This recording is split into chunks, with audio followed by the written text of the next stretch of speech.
Hello guys, तो आज मैं जो डिस्कस करने जा रहा हूं the most important topic series LCR circuit and this topic is very very important from examination point of view. अगर मैं कंप्लीट एसी चैप्टर में से मींस अल्टरनेटिंग करंट में से अगर कोई मुझे एक आर्टिकल मोस्ट इंपॉर्टेंट सिलेक्ट करने के लिए बोले then I will always select series LCR circuit. ये बहुत इंपॉर्टेंट टॉपिक है तो आपने इसे अच्छे से समझना है। क्लियर? तो देखिए इसमें आपके पास है क्या सीरीज एलसीआर सर्किट में, आपने इंडक्टर, कैपेसिटर एंड रजिस्टर इसको आपने सीरीज में अटैच करना है। क्लियर? और इसको मैंने अटैच किया है विद एसी ऑसिलेटर इस टाइप से। क्लियर? ये आपके पास क्या है L, ये है C और ये है R। क्लियर? अब देखिए जो मेरे पास इंडक्टर के क्रॉस वोल्टेज होगी वो कौन सी वोल्टेज होगी? VL। जो कैपेसिटर के क्रॉस होगी वो होगी VC और जो रजिस्टर के क्रॉस होगी वो क्या होगी? VR होगी। क्लियर? इसको करने का मेथड सेम वही है जो हमने LR और CR में किया था। क्लियर? अगर आपने वो वीडियो नहीं देखी तो पहले आप उन वीडियो को देखिए, देन आपको बड़ा इजीली मैनर में समझ आ जाएगा। क्लियर? अब देखिए जो वोल्टेज होगी अक्रॉस द इंडक्टर इसको मैं किस टाइप से लिख सकता हूं? VL इक्वल टू क्या होगा मेरे पास? IV into XL। ऐसे यहां पे क्या होगा? IV into XC। क्लियर? ऐसे यहां पे मेरे पास क्या होगा? IV into R। ये मेरे पास होगा। क्लियर? क्योंकि देखिए करंट इंटू रेजिस्टेंस होता है और इंडक्टर के केस में आपका रेजिस्टेंस क्या होता है? XL। कैपेसिटर के केस में XC होता है और रेजिस्टेंस के केस में क्या होता है? R होता है। तो आपने इस टाइप से यहां पे वैल्यूज लिख लेनी है और IV आपके पास क्या है? This is a virtual value of the current. Clear? अब हमने क्या करना है? इसका फेजर डायग्राम बनाना है। अब फेजर डायग्राम हम कैसे बनाएंगे उसके लिए पहले हमें ये रिलेशंस क्लियर होनी चाहिए। रिलेशन जैसे क्या है मेरे पास? E equal to E naught sine omega T. मतलब मेन हमने सोर्स क्या प्रोवाइड किया है? E equal to E naught sine omega T. इससे जो करंट मेरे पास आता है वो कितना आता है? I equal to I naught sine omega T और एक मेरे पास आता है I equal to I naught sine omega T minus pi by 2 और एक क्या आता है? I equal to I naught sine omega T plus pi by 2। Clear? ये वैल्यू आपके पास जो फर्स्ट है ये किस केस में होती है? रेजिस्टेंस के केस में। और ये किस केस में होती है? इंडक्टर के केस में। और ये किस केस में होती है? कैपेसिटर के केस में। क्लियर? अब मैंने क्या करना है? इन वैल्यूज का यहां पे यूज करना है। ठीक है? To make the phasor diagram. और जब मेरे पास फेजर डायग्राम बनेगा देन उसके थ्रू मैं इजिली कैलकुलेशन कर सकता हूं। क्लियर? तो देखिए आपके पास ये होगा कैसे? इस टाइप से मैंने लिया। आपको पता है कि जो करंट है और वोल्टेज है अक्रॉस द रजिस्टर वो दोनों क्या होंगे? सेम फेस में होंगे इन केस ऑफ रजिस्टर। मतलब ये दोनों आपके पास क्या है? सेम फेस में है। अगर आप इंडक्टर लेते हो तो इस केस में आपके पास करंट ईएमएफ से क्या होगा? पाई बाय 2 पीछे होगा। मतलब I जो होगा E से क्या होगा? पाई बाय 2 पीछे। मतलब E जो वोल्टेज है बेसिकली वो आगे हो जाएगी। और आपको पहले भी याद है कि हमने इसी टाइप से किया था। तो ये आपके पास क्या आ जाएगा? VL। और कैपेसिटर के केस में क्या होगा? करंट पाई बाय 2 आगे होगा। अगर करंट पाई बाय 2 आगे है तो वोल्टेज ऑटोमेटिकली क्या है? पाई बाय 2 पीछे होगी। क्लियर? तो मतलब वोल्टेज को मैं यहां पे ये चीज शो कर देता हूं यहां पे ऐसे। अब देखिए एक सिंपल सी बात है कि आपके पास ना जो VL है और VC क्या है? दोनों डिफरेंट है। क्लियर? दोनों डिफरेंट होने का मतलब क्या है कि एक वैल्यू ज्यादा होगी एक वैल्यू कम होगी। क्लियर? तो मैंने VL को VC से ग्रेटर लिया है तो इसलिए ना मैंने VL का लेंथ यहां से ज्यादा शो किया है और VC का लेंथ मैंने क्या शो किया है? कम शो किया है। अगर वो डिफरेंट है तो इसका मतलब एक वैल्यू ज्यादा एक वैल्यू कम, और वो आपकी अपनी विश है। अगर आप VC को लार्जर लेना चाहते हो आप VC को लार्जर ले सकते हो और VL को आप कम ले सकते हो। वो आपकी अपनी विश है, उसके अकॉर्डिंगली आपने काम करना है। तो आपको पता है कि यहाँ पे ज्यादा वैल्यू एक्ट कर रही है, यहाँ पे कम वैल्यू एक्ट कर रही है। क्लियर? और ये मैं कंसीडर कर लेता हूं ओरिजिन। तो नेट वैल्यू कितनी एक्ट करेगी? VL minus VC। क्लियर? ये आपके पास वही सिचुएशन है जस्ट लाइक मान लीजिए ये मेरे पास एक बॉडी है, अगर इसके ऊपर यहां पे फोर्स एक्ट करती है इस डायरेक्शन में कितनी? 10 न्यूटन, और इस डायरेक्शन में कितनी एक्ट करती है 3 न्यूटन, तो नेट फोर्स कितनी एक्ट करेगी 7 Newton in the direction of the greater force. तो आपके पास यहाँ पे भी वही चीज है, तो एक ये हो गया मेरे पास और एक ये हो गया, मतलब इन दोनों का रिजल्टेंट मेरे पास VL माइनस VC हो गया, तो ये मैंने रिप्रेजेंट कर दिया। अब जो इन दोनों का रिजल्टेंट, क्योंकि ये दोनों 90 पे इंक्लाइंड है पहले की तरह ही है, तो हमने क्या करना है, इन दोनों का जो रिजल्टेंट आपके पास होगा वो यहां पे आ जाएगा, क्लियर। और वो मैंने क्या कंसीडर कर लिया EV, क्लियर। जो एक्स एक्सिस के साथ कितना एंगल बनाता है, लेट इट बी 5, मतलब जो एक्स एक्सिस के साथ कितना एंगल फॉर्म करेगा 5 एंगल फॉर्म करेगा, क्लियर। तो मैं यहां से कंप्लीट कर लेता हूं ये। तो आपको पता ही है कि ये दोनों एक दूसरे के साथ क्या है 90 पे इंक्लाइंड है।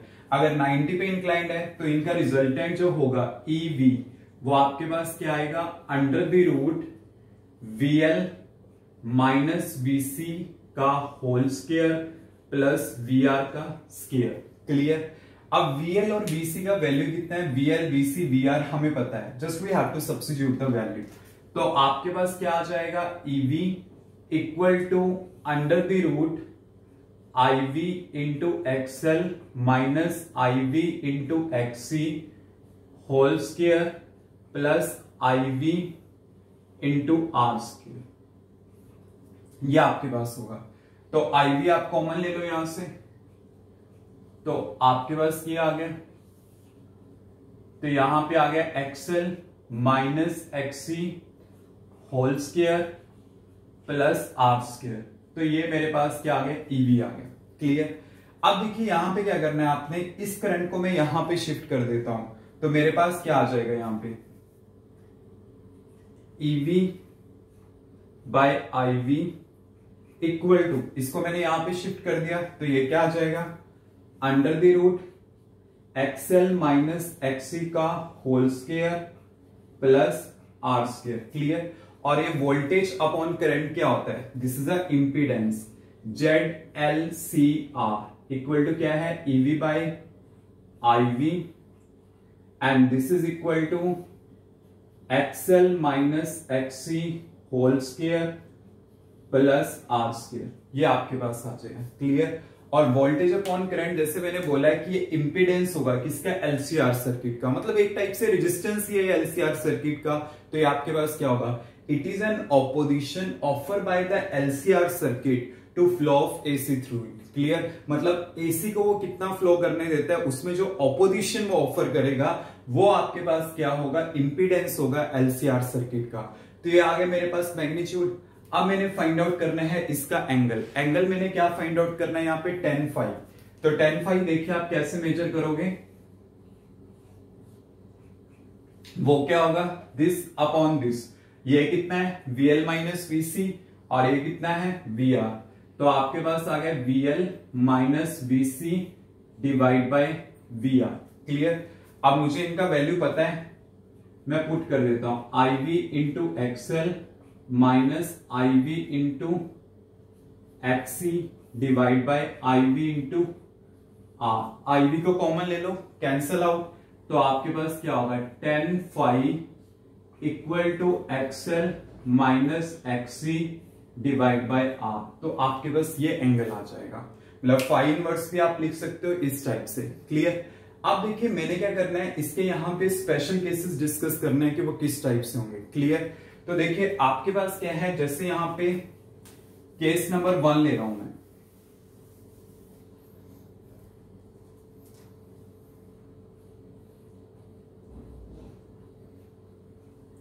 केस वन में मैंने क्या लिया है कि अगर मेरे पास XL का वैल्यू XC से क्या हो जाता है, ग्रेटर हो जाता है, क्लियर।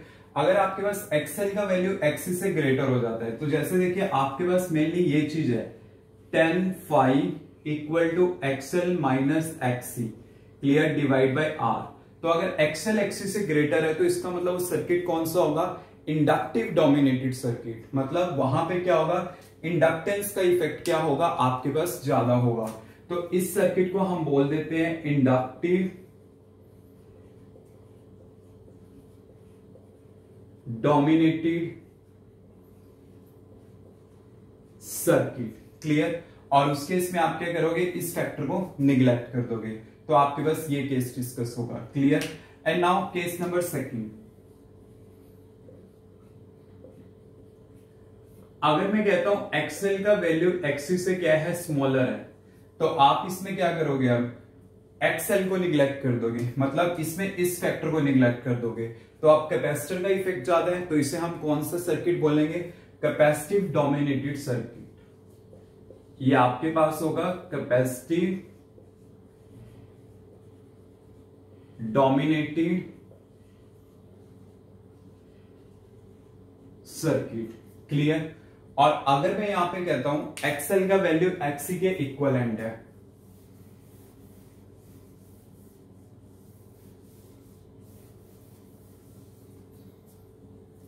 केस नंबर थर्ड आपके पास क्या आ जाएगा, अगर एक्सएल का वैल्यू एक्सी के इक्वलेंट होगा, अगर ये दोनों इक्वलेंट हो गए तो tan फाई का वैल्यू क्या आ जाएगा, 0 आ जाएगा, और 0 ये कब होगा, 0 डिग्री पे होगा। तो ये आपके पास कौन सा सर्किट होगा, रेजिस्टिव सर्किट, बिकॉज आप खुद भी देख सकते हो फेज डिफरेंस 0 है, और अगर फेज डिफरेंस आपके पास 0 होता है तो ये कौन से सर्किट में होता है, एक ऐसे सर्किट में जो ओनली किसको कंसिस्ट करता है, ओनली रेजिस्टेंस को कंसिस्ट करता है। तो ये हमारे पास कौन सा सर्किट होगा, ये होगा रेजिस्टिव सर्किट, इसे हम बोलेंगे रेजिस्टिव सर्किट। क्लियर। कि यहां पे फेज डिफरेंस आपके पास क्या आ चुका है, 0। तो मतलब ये पैरामीटर हमने क्या करना है, इस हिसाब से डिस्कस करने हैं। सबसे पहले आपको एलसीआर सर्किट के बारे में पता होना चाहिए, कंप्लीटली डिस्कशन जहां तक मैंने कराया था वहां तक। स्पेशल केसेस का ऐसा है कि अगर आपसे एग्जाम में पूछे जाते हैं तो आपने मेंशन करने हैं, otherwise there is no need to mention. First आपके पास ये हो गया, सेकंड आपके पास ये हो गया, और थर्ड आपके पास ये हो गया। इस टाइप से हमने क्या करना है, इनकी डिस्कशन करें। So this is all about the series LCR circuit, और नेक्स्ट वीडियो में डिस्कस करूंगा about it's resonance condition. Clear. Any doubt?